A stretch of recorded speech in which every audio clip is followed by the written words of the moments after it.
जय श्री कृष्णा। वृतांत कथा में आपका स्वागत है। आज हम करवा चौथ की कहानी सुनाने जा रहे हैं। एक गांव में एक साहूकार के 7 बेटे और एक बेटी थी। सेठानी ने सातों बहुएं और बेटे सहित कार्तिक कृष्णा चौथी करवा चौथ का व्रत किया। उस लड़की के भाई हमेशा अपनी बहन के साथ भोजन किया करते थे। उस दिन भी भाइयों ने बहन को भोजन के लिए बोला। तब बहन बोली, भैया आज मेरे करवा चौथ का व्रत है, इसलिए चांद उगेगा जब खाना खाऊंगी। भाइयों ने सोचा कि बहन भूखी रहेगी, इसलिए एक भाई ने दिया लिया और एक भाई ने चलनी लेकर पहाड़ी पर चढ़ गया। दिया जलाकर चलनी से ढक कर कहा कि बहन चांद उग गया है, अर्घ दे ले और खाना खा ले। तब बहन ने भाभीियों से आकर कहा कि भाभी चांद देख लो।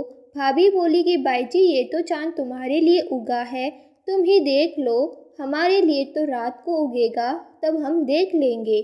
बहन अकेले ही खाना खाने बैठी। पहले कौर में ही बाल आया। दूसरा कौर खाने लगी तो उसे ससुराल से बुलावा आ गया कि बेटा बहुत बीमार है, सो बहू को जल्दी भेजो। माँ ने जैसे ही कपड़े निकालने के लिए बक्सा खोला, 3 बार ही कभी सफ़ेद कभी काला कभी नीले कपड़े ही हाथ में आए।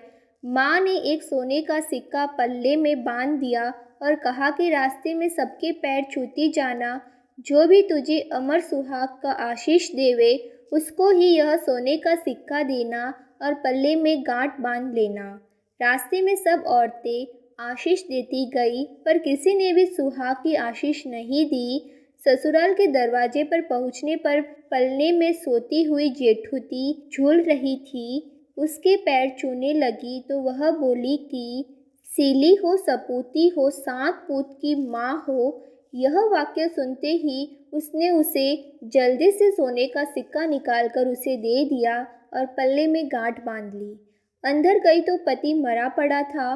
बहू ने अपने मरे हुए पति को जलाने के लिए नहीं ले जाने दिया और बोली, मेरे लिए एक अलग से झोपड़ी बनवा दो। और वही अपने मरे हुए पति को लेकर रहने लगी।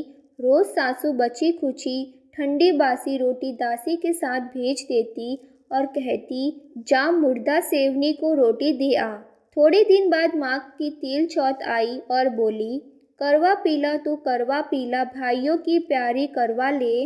दिन में चांद देखने वाली करवा पीला जब वो बोली कि हे चौथ माता, मेरा उजड़ा हुआ सुहाग तो आपको ही बनाना पड़ेगा, मेरे पति को जिंदा करना पड़ेगा, मुझे मेरी गलती का पश्चाताप है, मैं आपसे माफ़ी मांगती हूँ। तब चौथ माता बोली, मेरे से बड़ी बैसाख की बैसाखी चौथ आएगी, वो तुझे सुहाग देगी। इस तरह बैसाखी चौथ आई और उसने कहा कि भादवे की चौथ तुझे सुहाग देगी। तब कुछ महीने बाद भादुड़ी चौथ माता स्वर्ग से उतरी और वही सब बात करने लगी। तब उसने चौथ माता के पांव पकड़ लिए। चौथ माता बोली कि तेरे ऊपर सबसे बड़ी कार्तिक की करवा चौथ माता है, वही नाराज़ हुई है। यदि तूने उसके पैर छोड़ दिए तो फिर कोई भी तेरे पति को जिंदा नहीं कर सकता है। कार्तिक का महीना आया, स्वर्ग से चौथ माता उतरी। चौथ माता आई और गुस्से से बोली, भाइयों की बहन करवा ले, दिन में चांद उगानी करवा ले, व्रत भांडनी करवा ले।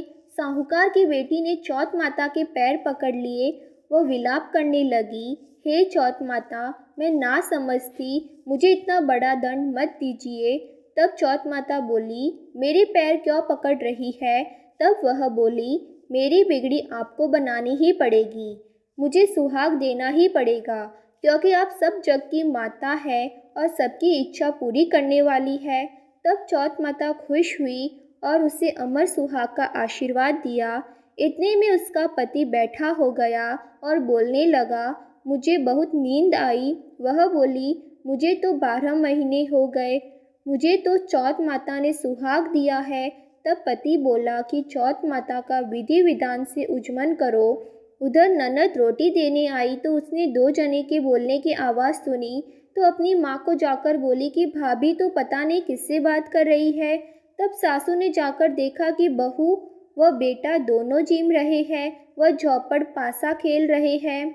तब सासू ने जाकर देखा कि बहू व बेटा दोनों जिम रहे हैं, वह चौपड़ पासा खेल रहे हैं।